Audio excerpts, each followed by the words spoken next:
చంద్రబాబు నాయకత్వంలో ఏపీ సుభిక్షంగా ఉంటుందని టీడీపీ నేతలు అన్నారు. 5 ఏళ్లలో చేయని పనిని ఒక్క సంవత్సరంలో పూర్తి చేసి చూపించామని తెలిపారు. రాష్ట్రాభివృద్ధికి లోకేష్ ప్రధాన పాత్ర పోషిస్తున్నారని కొనియాడారు. లోకేష్ దెబ్బకు గొడ్డలి పార్టీ పరారవుతుందని టీడీపీ నేతలు అన్నారు. దుర్మార్గ పరిపాలన చేసేవాళ్ళు కొంతమంది, రాష్ట్రం కోసం దేశం కోసం కృషి చేసేవాళ్ళు కొంతమంది, దాంట్లో లోకేష్ గారు ఉన్నారు. పులి కడుపున పులే పుడుతుంది. కాకపోతే పెద్ద పులి సాధువు, చిన్న పులి ఉగ్ర నరసింహం, తేడా అంతే. ఈ ఉగ్ర నరసింహం దెబ్బకి ప్రతిపక్షం ఎవడైతే ఉన్నాడో గొడ్డల పార్టీ పరారు. హెచ్ఎన్ఎస్ఎస్, జిఎన్ఎస్ఎస్, గోరకల్లు, తుంగభద్ర, శ్రీశైలం ఇట్లా ప్రతి ప్రాజెక్టు కూడా మరి ఈ రోజు ఈ ప్రభుత్వం ముందుకు తీసుకెళ్తూ ఉంటే మరి రాయలసీమ బిడ్డ అని చెప్పుకునేటువంటి వ్యక్తి రాయలసీమకి ఎందుకు వెన్నుపోటు పొడిచాడో ఈవేళ ఆ యొక్క మరి గొడ్డల పార్టీ నాయకుడు సమాధానం చెప్పాల్సిన అవసరం ఉంది. మీరు సంపద సృష్టిస్తే నేను నాశనం చేస్తానని చెప్తూ ఉన్నాడు. మీరు కడితే మేము పడగొడతామని చెప్తూ ఉన్నాడు. మీరు కాపాడితే నేను కడదేరుస్తానని చెప్తూ ఉన్నాడు. ఇటువంటి ఉన్మాదంతో ఉన్నటువంటి గొడ్డలి పార్టీకి ఈ ఆంధ్రప్రదేశ్ రాష్ట్రంలో శాశ్వతంగా సమాధి కట్టి మన ఇరిగేషన్ వ్యవస్థకి రేపు బంగారు భవిష్యత్తు కల్పించాలని.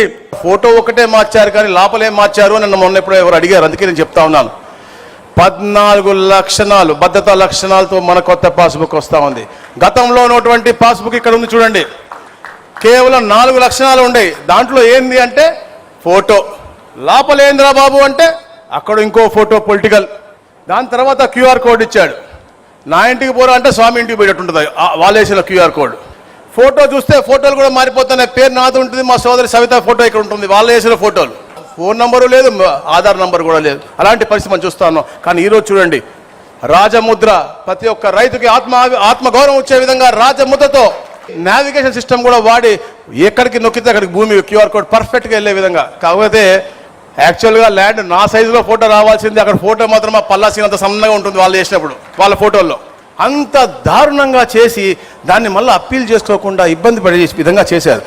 70 లక్షల హద్దురాళ్ళు వేయటం మంచిదే. ఎవరికైనా రైతు చేసినప్పుడు నిజంగా నువ్వు నీతిబద్ధంగా నువ్వు వేసి హద్దురాళ్ళు వేస్తే బాగానే ఉండేది. కానీ దాని మీద కూడా దిష్టి బొమ్మలాగా నీ ఫోటో అవసరమా నేను అడుగుతా ఉన్నాను. మనం కష్టపడి సంపాదించిన ఆస్తి చుట్టూతా అంటే రేపు పొద్దున్న అంటే అతను వాళ్ళ నాన్న సంపాదించిన ఆస్తి చెల్లికి ఇవ్వమంటేనే ఇవ్వలేని వ్యక్తి ఈ రోజు మన పాస్బుక్ల మీద అతని ఫోటో వేసుకుని మన బౌండరీల మీద అతని ఫోటో పెట్టుకుంటే మన ఆస్తి రేపు పొద్దున అతను లాక్కోడా అనే భయం పబ్లిక్ వచ్చింది కాబట్టి 11 సీట్లకు ఇచ్చారు. రేపు పొద్దున 11 గ్యారంటీగా అవుతుందని చెప్పేసి నేను తెలియజేస్తా ఉన్నాను. గతంలో మనం చూసాం, ఉమ్మడి ప్రకాశం జిల్లాలోని వెలుగొండ ప్రాజెక్టులు పనులు పూర్తి కాకుండానే జాతికి అంకితం చేసిన పరిస్థితి. ఇవాళ ఈ ప్రభుత్వం వచ్చిన తర్వాత R&R ప్రాజెక్టు కింద ఇవ్వాల్సిన డబ్బులు ఇవ్వడంతో పాటు వెలుగొండ ప్రాజెక్ట్ని రాబోయే 2 సంవత్సరాల కాలంలో పూర్తి చేసి ఆ జిల్లాలో సస్యశ్యామలం చేసే విధంగా ఈనాడు మన ముఖ్యమంత్రి గారు ఎంతో ప్రాధాన్యత ఇవ్వటం జరుగుతూ ఉంది. ముఖ్యంగా మన లక్ష్యం ఒక్కటే, సాగు. ఈ రాష్ట్రంలో ప్రతి ఎకరాకి మనం సాగునీరు అందించాలనే లక్ష్యంతో మనం చూస్తూ ఉన్నాం. ప్రతి రైతు మోములో చిరునవ్వు చూడాలనే లక్ష్యంతోనే మన ప్రభుత్వం పనిచేస్తూ ఉంది. అదేవిధంగా ఇవాళ ఈ రాష్ట్రంలో 2014-19లో రైతు పంటకి గిట్టుబాటు ధర లేకపోతే మొక్కజొన్నకు డబ్బులు ఇచ్చాం, మిర్చికి డబ్బులు ఇచ్చాం. ఇవాళ మనం అధికారంలోకి వచ్చిన తర్వాత ఎన్నో రైతుల గురించి మాట్లాడే జగన్మోహన్ రెడ్డి గారు అధికారంలో ఉన్నప్పుడు 1200 కోట్ల రూపాయలు ధాన్యానికి డబ్బులు ఇవ్వాలంటే తిరిగి అధికారంలోకి వచ్చిన తర్వాత ఆ 1200 కోట్ల రూపాయలు రైతులకు జమ చేసిన చరిత్ర మన నాయకుడు నారా చంద్రబాబు నాయుడు గారిది, మన ప్రభుత్వాన్ని అని చెప్పి గుర్తు చేయాలని చెప్పి తెలియజేస్తా ఉన్నా. స్వర్గీయ నందమూరి తారక రామారావు గారు 2 రూపాయల కిలో బియ్యం, జనతా వస్త్రాలు ఇచ్చాడు, మహిళలకు ఆస్తిలో హక్కిచ్చాడు, రైతులకు రాయితీలు ఇచ్చాడు, మధ్యాహ్న భోజన పథకం పెట్టాడు, మండల వ్యవస్థను ఏర్పాటు చేశాడు. ఇన్ని రకాల కార్యక్రమాలు ఏర్పాటు చేసి ఈ దేశానికి సంక్షేమాన్ని పరిచయం చేస్తే ఆ తర్వాత వచ్చినటువంటి నారా చంద్రబాబు నాయుడు గారు విద్యార్థిగా, విద్యార్థి నాయకునిగా, గోల్డ్ మెడలిస్ట్గా, ఎకానమిస్ట్గా, ఎమ్మెల్యేగా, మంత్రిగా, ముఖ్యమంత్రిగా, ప్రతిపక్ష నేతగా, ఎన్డీఏ కన్వీనర్గా సుదీర్ఘ రాజకీయ అనుభవం ఉన్న చంద్రబాబు నాయుడు గారు అనేక సంస్కరణలు, జన్మభూమి, ప్రజల వద్ద పాలన, ఆకస్మిక తనిఖీలు, ఫ్లైఓవర్లు, ముందడుగు, చైతన్యం, ఆదరణ, దీపం, రోషిని వంటి పథకాలు పెట్టి అనేక సంస్కరణలకు శ్రీకారం చుట్టినటువంటి చరిత్ర నారా చంద్రబాబు నాయుడు గారిది.